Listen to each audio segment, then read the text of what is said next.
Ladies and gentlemen, we are here. Welcome into the Take the North podcast, along with Dan Wiederer of The Athletic and his athletic hoodie.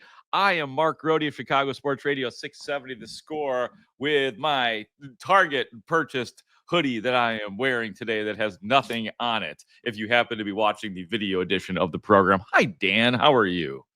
I'm good. I do have to admit to our listeners that if we're going to spend the entire month of August getting on the Bears for their pre-snap operation, our pre-show operation this morning was a little clunky. A couple delay of games, couple procedural issues, but here we are. Where we regathered, we got back in the huddle, and we got this damn thing right. Yeah, I was telling Adam Sadzinski, our executive producer, that I made the mistake of hitting the snooze button this morning as we were recording this program. Usually I'm pretty good at the 5-minute, kind of cat nap where you're half asleep and half awake. You're very aware that you have to get up in 5 minutes, and then all of a sudden 5 minutes turns into 30 minutes and it's 15 minutes before showtime. But here we are nonetheless, and I am having my first coffee of the day. I don't know if that means anything to our Take the North listeners, but you are having the honor of enjoying my first coffee of the day, which means that slowly but surely you will hear the enthusiasm go up. It's already gone up, as a matter of fact. I'm happy to this coffee, Dan. Yeah. The longer I talk, the more hyper you'll get, which will be great. So it'll be nice to watch that kick in real time. Dan and I both witnessed together on the sidelines of Field 1 at Haugh, the final day, Fields 1 and 2, the final official day of training camp ahead of the Bears' third and final preseason game, which will go down on Friday at the Kansas City Chiefs. It has been an interesting camp for sure. I would say if we're doing the breakdown of the final practice, it was a long practice, but I thought a pretty conservative practice in terms of what they were asking the offense to do. A lot of short passes. At one point in Dan, I counted 4 straight handoffs to DeAndre Swift, who is one of the only healthy running backs out there right now. But that's what I saw. And then the jubilation at the end of the practice where everybody gathers on Field 2 and they go through some final camp things. But it was a good final day, I thought, Dan. No question. At the end, too, we didn't get full details on this, but Ben Johnson had several of his lower-level assistant coaches participating in a punt, pass, and kick competition there on Field 2, which got the guys revved up for a little bit. So that was kind of cool to see. You did mention a little bit of red zone work on what day is it? Wednesday. Yeah. and then some long drive work in the team period where it was a lot of 1st and 10, 2nd and 7. Where they were kind of trying to work those things a little bit, which is why you saw some of what you saw. Look, like if we're trying to sum up all of camp, obviously the Bears will go to Kansas City Friday night to play their preseason finale and then have 3 more practices in week 0 next week before we cross the bridge into the regular season. But you've got a couple things that you can note. I think that there was a clear set of expectations established by the new head coach, Ben Johnson. There was a clear standard set in the way he expects his team to practice. And that was notable over the last month plus. I think that there was a heightened focus really dating back to the spring and obviously through the last month on Caleb Williams getting all the pre-snap stuff down. I think the Bears feel like they have made progress there, but it still aren't where they want it to be. And that was even true in the practice on Wednesday, where you saw a couple delay of games, a couple false starts, and some sloppiness where you're like, man, like that's the stuff that's going to make people go nuts if it happens on the Monday night stage against the Vikings. But all in all, I think it's been a productive camp. And now, Grote, and we can get into some of this in a little bit, you have to get healthy because there's some injuries on this roster at multiple positions where it's going to kind of factor into how you put your roster together for week 1, and you just got to start to get guys back in the physical state where everybody can be closer to 100% as you go into the regular season. Let's hit some of that right now then, since you brought it up. One of the guys that we saw was very interesting to see, Gervon Dexter in the final practice of the season. He was down on the ground for a while. Players were sort of surrounding him, kneeling around him, and it just gave you a really sick feeling in your stomach. Luckily, Gervon Dexter then gets up, walks out essentially under his own power right next to the head trainer, Andre Tucker, gingerly, I guess is the way I would say. I wouldn't even say it was a full limp. It was just a very careful walk all the way back to the main buildings here at Haugh, and I think it was your new colleague Kevin Fishbane who I said to him, "What do you think? 5 to 7 weeks?" I had just done a hit on the score, so I had to be far away from the field, and he looks at me, goes, "He's back out there." I was like, "Oh shit!" So 5 to 7 minutes. yeah. And I literally had just come back to the field, and he's out there, Grote. I'm like, oh shit, okay, good. Which is wild. I still don't know if the man is healthy. He did come back in. Dan, what did he come back in, Dan? Did you see? Did he come back in for one play? There was a little bit of confusion, I think, with reporters on how he was moving around out there, and I mean, just the fact that he got back into practice was notable, But this is now an injury, right? Like, it's a legitimate injury that we watched with our own eyes, and you would imagine that they would hold him out of the finale against the Chiefs. We'll see, But that would be where I would lean if I was Ben Johnson and Dennis Allen. I would hold him out of the finale against the Chiefs, and then see what the weekend holds, and again, 3 practices next week that will allow you that last little bit of runway into the regular season. So you got to figure that out, because Dexter's not the only ailing starter. Kyler Gordon, to his credit, was back in the mix a little bit on Wednesday, so he looks like he's trending in the right direction, but we still haven't seen Jalen Johnson practice. And while we've laid eyes on him now several times, and it seems like he's going to be okay for the regular season, you'd like to see him on the practice field, right? And you'd like to know that the Bears can turn him loose for a full workload as soon as humanly possible in the regular season. And so the injury toll's adding up. The backfield's another place where they've had so many injuries that Royce Freeman is probably going to get some run in the preseason finale against the Chiefs. Royce Freeman, who just arrived on Wednesday after the Bears placed Deion Hankins on injured reserve with a quadriceps injury. We know that Roschon Johnson's been out for a little while. We know Kyle Monungai's hurt. We know Travis Homer's dealing with a calf injury. So you start to see the injury toll add up, and you got to get that more in your favor as you start to enter this next phase of what August is.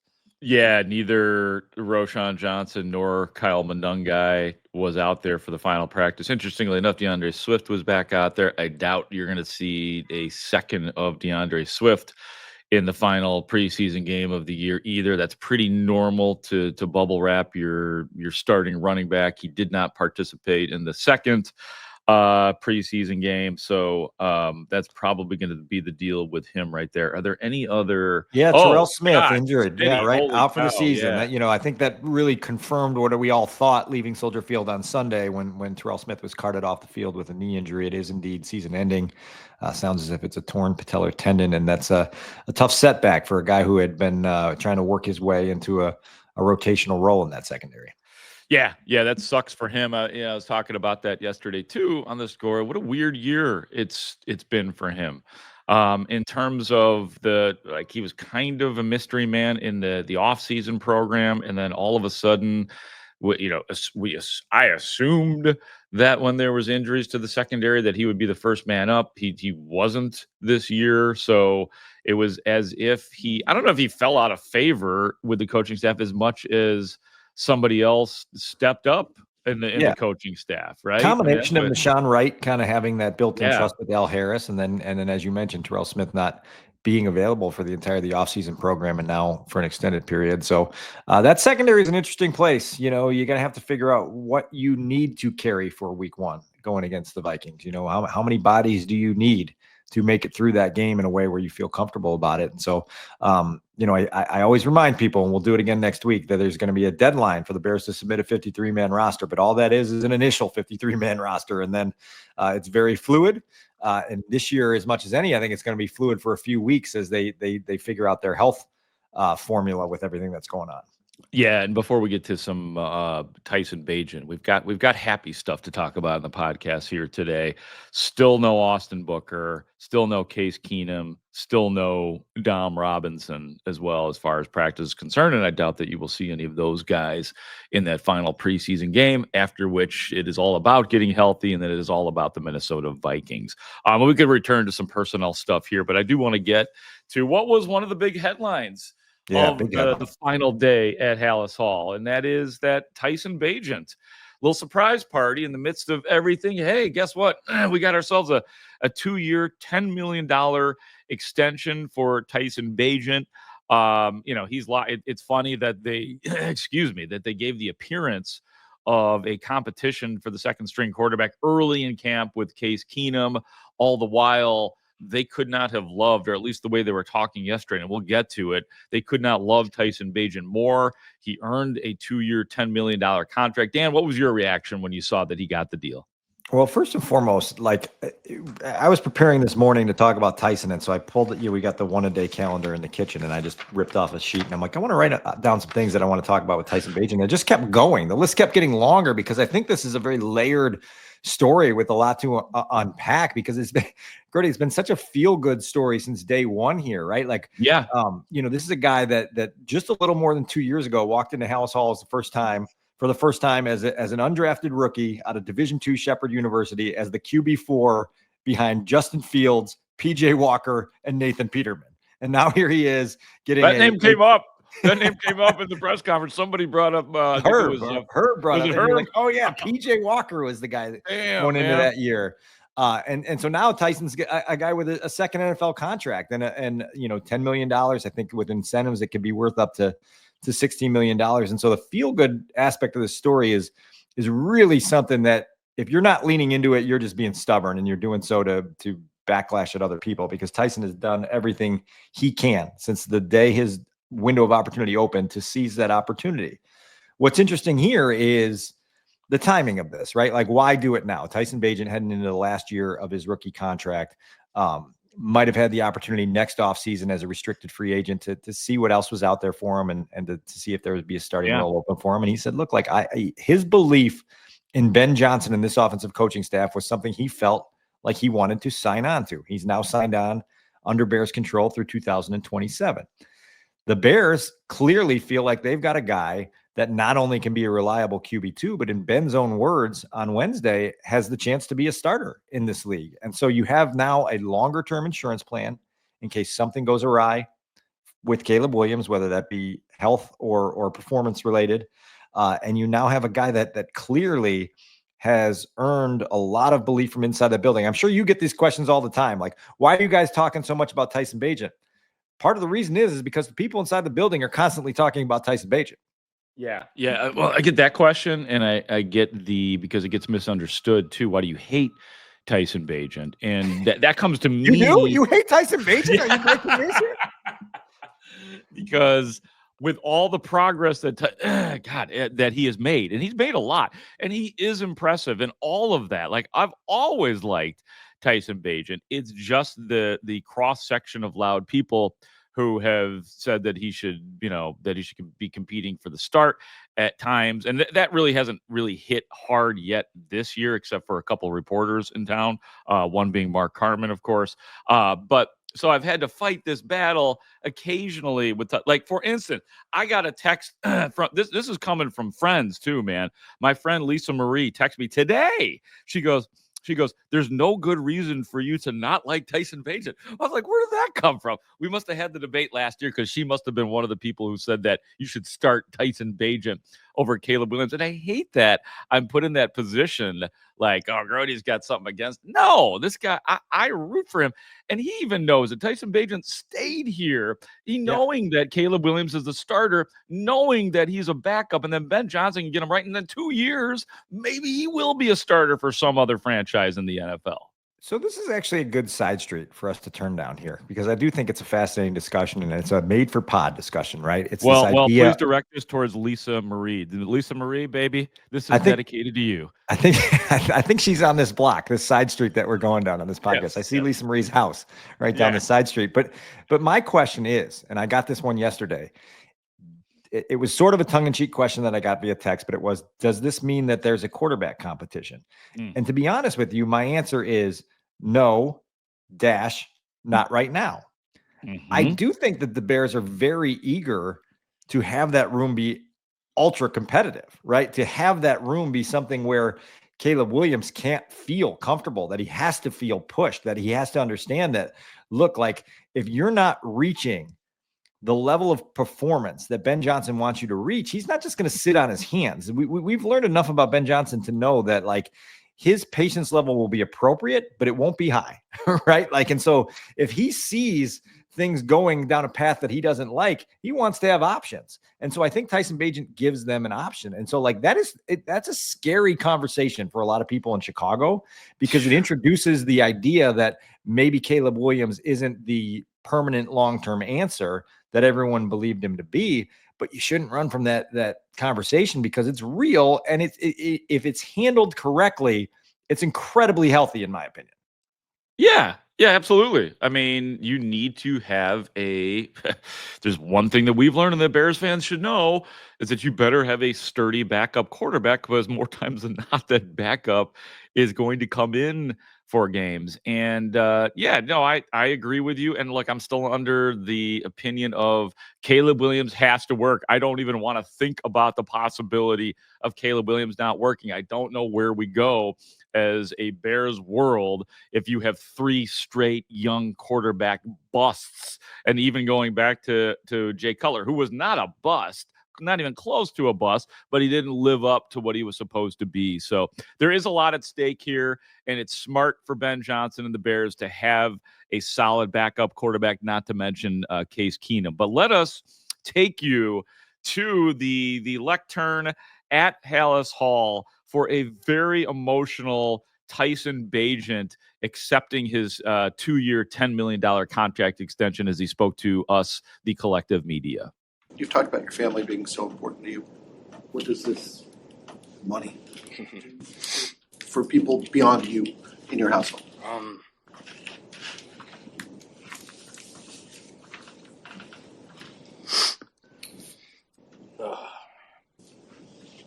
I think that a lot of people don't know this, but my dad is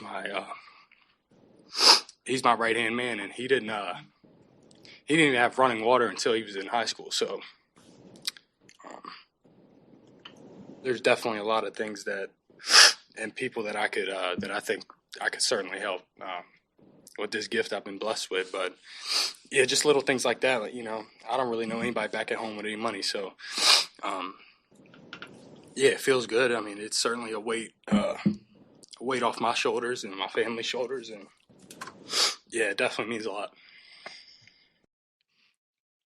What'd you think, Grote? I was blown away a little bit because here's why. Because I guess maybe I didn't I've always known what an earnest guy Tyson Bagent is.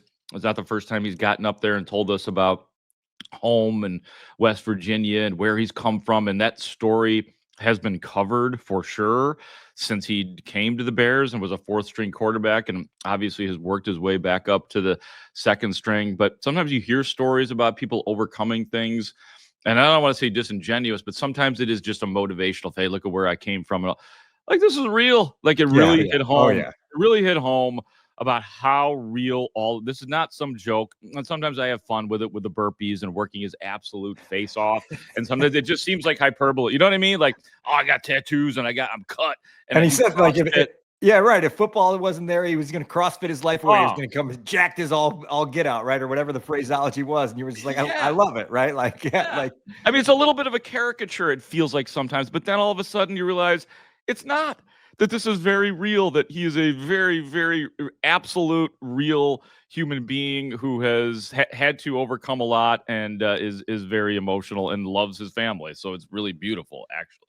I sat down with him in August of 2024 for a story I wrote in the preseason last year, and we covered a lot of different ground. And what was fascinating to me was to go from the lighthearted, joking Tyson Bagent, who can really make you laugh, like belly laugh with his kind of unique sense of humor, and then get really, really I don't know what the word is. I don't want to say sappy because that sounds like it's got a negative connotation, but very emotional about things in his life. And he was talking about his family and his siblings last year. And he said, "You're going to fuck around and make me cry right now." And I was like, and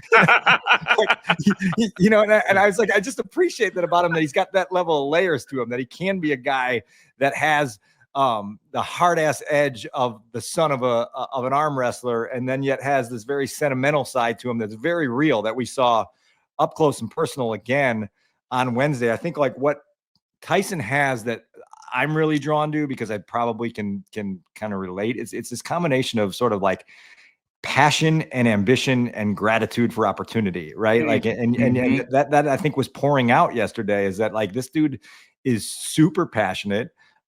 He's super ambitious and he's grateful, right? Like he doesn't take any of it for granted. He goes into every single day being like, I'm going to attack this so that I don't leave anything on the table at any point of my professional journey. And that's the cool stuff. I think that's the stuff that the people inside the building at Haugh felt needed to be rewarded. And in doing so, kind of give an entire message to the locker room on like, hey, handle your business like this, and there will be rewards. There will be opportunities afforded to you. And so good for Tyson.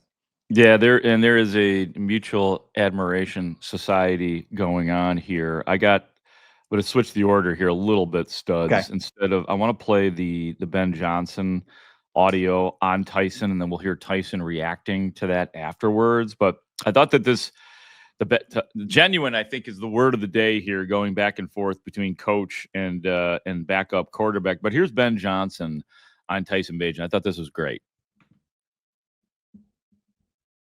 I've really been blown away by his approach from the spring to the start of camp to where we are now.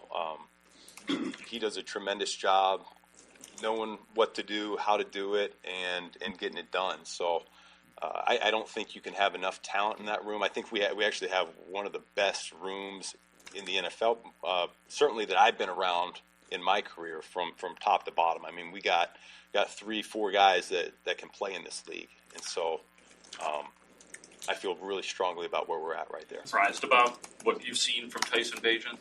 No, I'm not surprised. I mean, you come in a new situation, and of course, I'd seen a little crossover tape over the last few years of him being out on the field, but the people in the building already had such a high opinion of him that no, I wasn't surprised by anything that he's done so far. Specifically with his approach, what blew you away, and what has left an impression on you about him? Yeah, no, he and I are probably wired very similar. Just when he enters a room, he's usually all business, and so to get him to crack a smile sometimes is a challenge, which we like to do. We like to, as coaches, you try to find that right balance of having a little levity at times, but at the same time making sure what we need to get across gets across, and so we try to loosen him up. So because he's so serious about his job, he wants to do so well, and he wants the team to do well that he's always locked in. So I can appreciate that about him because I can relate. Yeah, Dan, you're shaking your head too. You might be in that club as well, my friend. What do you think about that? I just love it. And like when we were talking to Ben about Tyson, it was, like what you can't see in listening to that audio is the ear-to-ear grin he had that was clearly sincere. You know what I mean? Like I said on 670 The Score on Thursday morning that this is a true NFL bromance here, that's developed between Ben Johnson and Tyson Bagent. And it's that always locked in approach that's caught the head coach's attention. I can think of guys in that locker room across the board that are examples of this. One that comes immediately to mind is Kevin Byard, right? Like every time that you're around Kevin Byard, you know that he's doing the right things to get himself ready to give himself to the team at the highest possible level, and that's something that I think Ben is looking to create, a culture where that's just pervasive throughout the locker room. This genuine enjoyment of each other's company between Ben and Tyson is real, right? Like it's very real. And you heard that from both guys yesterday. And it's important not to understate that, because I do think that is kind of how you get results when you get locked in yourself and then you're equally locked in with a partner. Sky's the limit, and so then you just roll and you ride and you see how far the journey can take you. The other thing is that, Kevin Fishbane and I had a sit down yesterday with Ryan Poles, and he said something to the effect that Tyson makes football fun. He's got an approach that makes preparing fun. And I think that preparation component of this is really cool because I think that's where Tyson derives his confidence. And he told us yesterday that like from the day he got here, he would sit in the hotel room and make sure that he knew everything that was expected of him in the next day's practice, so that he was ready to roll when his opportunities came. And like, I think that confidence through preparation mindset it's a cool thing. And it always gets results. And Tyson is getting them through tears right now, but he's got a longer story here in Chicago to tell. I feel like also, like as far as Ben Johnson is concerned, I was thinking of the analogy of him being the father and the quarterbacks being his kids, and Tyson Bagent would be his favorite kid, but he knows that Caleb Williams is the most talented child. I don't know where that puts Case Keenum, if he's just I don't know. I don't even know how to describe him, but that's the way it looks to me. Like he is wired like Ben Johnson, but Ben Johnson's not stupid. He knows that the quarterback with the better upside, the way more talent at this moment is Caleb Williams. So that's kind of the way I'm looking at it. Case Keenum is the much older stepson from a different marriage, right?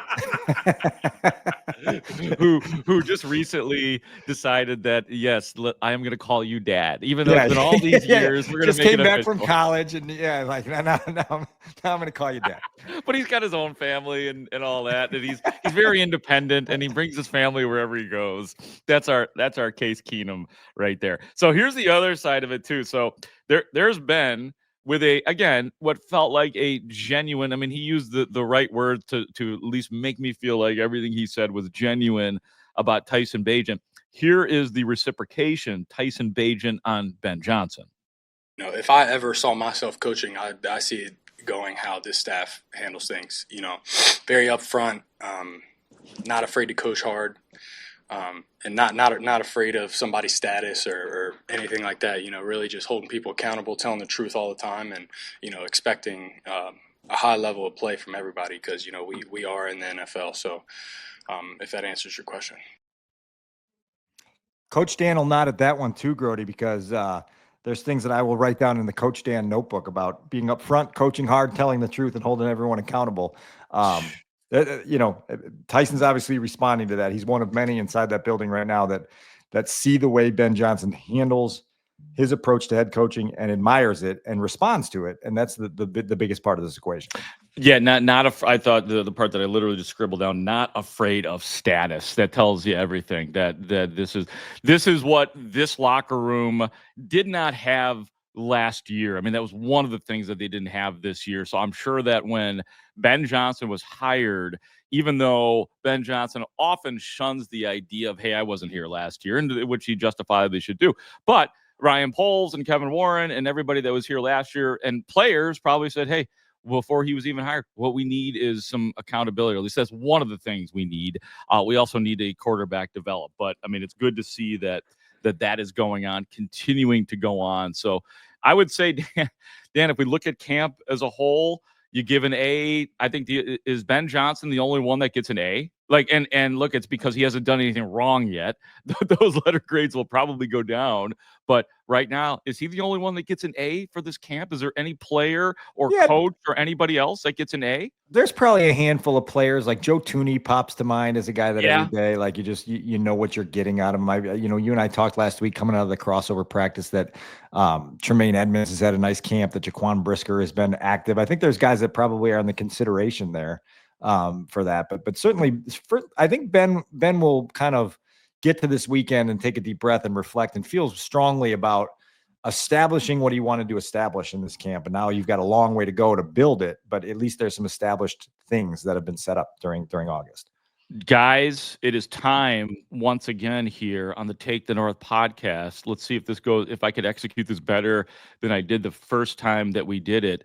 It is time for the Best Bet segment. It is brought to you by FanDuel Sportsbook. Make every moment more. So that's what we're doing. I'm already screwing it up. What's the bet?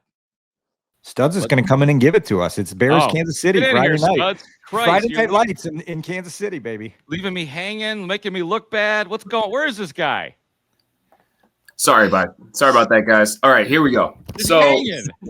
I'll do it live. All right, here's what we got this week. So, kind of what I mentioned last week is the number of bets that are available for preseason games are kind of limited. So if we're sticking strictly to Bears in Kansas City on Friday, here's what I got. The over-under for the game is 41.5 points. So now both of the Bears games have been fairly high scoring, although the last one was strictly on the Bears side. One-sided, right? So Bears. So if you go over 41.5, you get minus 120. If you go under 41.5, you get minus 102. So it's pretty even odds. Okay. Easy. I like when you make this- it easy, by the way, just for further reference. Yeah, this is I'll go this- first, Grote. I'm going with the minus odds. I'm taking the over in this game. We saw the Bears offense produce last week. I do believe we're going to get at least a series of Caleb Williams. I do believe we're going to get at least a series of Patrick Mahomes. Let's look at this at like a 27-21 type of game. And let's hit that over. Adam, go ahead, buddy. I'm also going to take the over. I like the over 41.5. I think it's going to hit fairly easy. feel like that's a fairly low over under. But again, preseason odds, they're kind of all over the place. So I'm going to go the over. I'm going to go the over. Okay. I want to see some points. I first of all, I don't like you guys, so I'm gonna go oppo of you guys. So I think we're gonna see way too much Austin Reed and handing of the ball off to run up those points. Royce Freeman, baby, he's gonna get loose like Bayless Jones did last year. I mean, hey, man, the running backs fared well last week. Ian Wheeler with a couple of touchdowns. The Britton fella, Britton Brown. So I will. Just to go oppo of you guys, and you guys are sadly underestimating or overestimating Austin Reed. I will take the under on this particular segment. I will now execute the outro. The Best Bet segment was brought to you by FanDuel Sportsbook. Make every moment more. Thank you to FanDuel for being part of the Take the North podcast. We do appreciate it, and I will make this much more smooth as time goes on. Danny, anything else in your notebook that you want to unload? Because I know it's got to be even more full now that you've joined the Athletic. I mean, you gotta impress the new bosses. Not that you didn't do that with the Tribune every day of your life. There is a little heightened urgency to make an impression, right? Like you feel that you feel it, and it's good. It's good for me. It's good to have a little fire under the behind. Yes. I got two more things for you. Real quick, I will point. I mean, you kind of mentioned it casually. Where can we see? Is there stuff up and running with Ryan Poles in the Athletic right now that we could go read if we wanted? There is not. So stay tuned. Kevin and I are working through some of that now. Will we get some of that audio on the Take the North podcast? Great I'm just question. doing this. Great question on that one as well. Yeah, we should workshop this stuff before we turn on the record button. No, I did this on purpose, buddy. I wanted to put you on the spot. But go ahead. It's great. You got to be comfortable being uncomfortable, which I am now. In your presence, Yeah. Reverend stand or reverend. I have two last things. There were number one, Ben Johnson on Sunday night was described by his two quarterbacks, Caleb Williams and Tyson Bagent, as being a little bit more calm on game night than he is in the practice headset. And so Ben was asked about that this week, which I thought was great. Phil Thompson at the Chicago Tribune, who moved over from the Blackhawks beat, asked him about that. And Ben basically said, look, like we're trying to create an environment that's ultra demanding in practice and very stressful so that when we get to game night, it feels a little bit looser. And so there is calculated aggression from him in the practice setting that turns into what was described as a very business-like, calm approach on the headset during games. That's by design. So I thought that was an interesting little nugget of Ben sort of responding to what his quarterbacks told us after the game on Sunday night. Yeah. Any thoughts on that before I give you my last little? Well, it's just I am enjoying, and we haven't gotten much of it. We got a little bit we heard a little bit from Jalen Johnson, or no, was it Jalen? No, it was DJ Moore. I'm sorry, about like characterizing the personality of Ben Johnson. Yeah. Well, I think that there is fairly collective respect. I mean, there's always going to be some guys that don't like the head coach. Pretty much universal respect for the man in that locker room. But I think they're all working on the person, the idiosyncrasies, what they expect, what this means when Ben Johnson says that, what that look means. So we're all learning Ben Johnson, and it is most intriguing to see the players learn it and what insight they bring. Before I move on, self-reporting my own tardiness to the start of Ben Johnson's press conference on Wednesday. I was at my cubicle pounding some things out in the keyboard, and I came in and I missed, I think the pre-press conference shtick. Can you relay to me what that was? I missed that whole bit. Damn, I should have sent that in. I played that on the score yesterday. I was like, so Ben Johnson walks in, and I was rolling because a lot of times there's things said, just fun things like little interactions between reporters. Larry Mayer can get into it, a Jason Leisure can get into it with the coach, but he comes in and he said something to the effect of, "Oh, you guys need a little bit of energy out here today," and then he does. It's the hump day thing. It's Wednesday. it's hump day. It's hump day. And then what did he say? God, I am botching this right now. But he did like the hump day joke, and Okay. he thought it was funny, and I'm really botching this. But And nobody laughed. Was that the case? Oh no, there was a little bit of laughing. I would say actually, our friend, I would like to say with humility, listener to the podcast, Dion Miller of ABC7 just thought it was the bee's knees, and she's like, "That's good." Right. So that was the extent of it. Maybe next time I'll actually bring the audio, and it'll be hilarious. I just bring it up because Ben's got a way about him. And the last thing for you, we got cut day coming next week, and everybody's starting to kind of put together their 53-man projections. And you go through this Bears roster. First of all, I always get a kick out of cut week when you start getting the names of guys that you knew on the first day of camp are getting cut, and it flashes on Twitter like Mark Perry has been cut by the Bears. You're like, of course he has. Like we knew that. Like we don't need to announce that. And Mark Perry got here in the middle of camp after all the injuries started adding up in the secondary. But when you think of this roster, where does your head go in terms of like those 3 or 4 guys where you're like, really, really curious? I'll give you a couple off the top of my head. Yeah. You can maybe respond. It's like Tyler Scott, right? Like, is there a place for Tyler Scott here anymore? I don't know. Right. Zach Pickens, another draft pick. Is there a place for Zach Pickens here anymore? Right. Zay Frazier. This year draft pick, day 3, round 5 guy. You obviously can get him to the practice squad, and a lot of these guys can wind up back in your practice squad now that thing's expanded up to 16 guys. But where's your head at as you go into the bubble guys for next week? Yeah, I mean the Tyler Scott one is interesting because he fell out of favor pretty quickly after his rookie year, and you could see from the snaps that he's getting that this is sort of like last call to show us what you got. And he was impressive, I would say, as a receiver. In the last preseason game, caught a sick touchdown pass, made I think 3 catches for 50 some odd yards, had a bad kick return moment. I don't know if there's room at the end for Tyler Scott. I think that is unfortunately for him. If you keep a 6th receiver, it's either him or Maurice Alexander, probably. And right, and Maurice Alexander has comported himself pretty well. And he's got history with Ben, Yeah, so I don't know, man. There's just something about Tyler Scott that it doesn't seem like he has been in favor with any coach that has been here. So I worry about him, and he's a great dude. Same thing with Zach Pickens, man. Whenever I see Zach Pickens down the field, it's like 3rd string, 4th. Oh, Zach Pickens. Yeah. Does not feel good for him. Day two pick, and they might have to eat it. And then Zay Frazier, like he was out there yesterday, but he has just been sort of. And yeah, I don't know what it's not an injury, right? Been personal issues. Yeah. So I do worry about him. And I'm trying Dominic Robinson. There's another guy that pops to my head, like in the numbers game on the offensive line and on the defensive line. I think, Austin Booker obviously injured right now, so that might make some room at the end for Dominic Robinson, but I am a little bit worried about him as well. Yeah, I mean, the offensive line. How about Amagaji, right? Amagaji, Bill Murray. Like guys that have started games for the Bears here in recent years, and obviously Amagaji, day 2 pick. We're gonna go back to it again, and like eventually, if you're closing the gap on these teams above you in the NFC North and above you in the NFC, you've got to start finding guys that become contributors at a minimum, impact players, preferably on these day 1 and day 2 picks. And it just feels like the Bears reboot too often in those rounds. And so those are some of the ones there.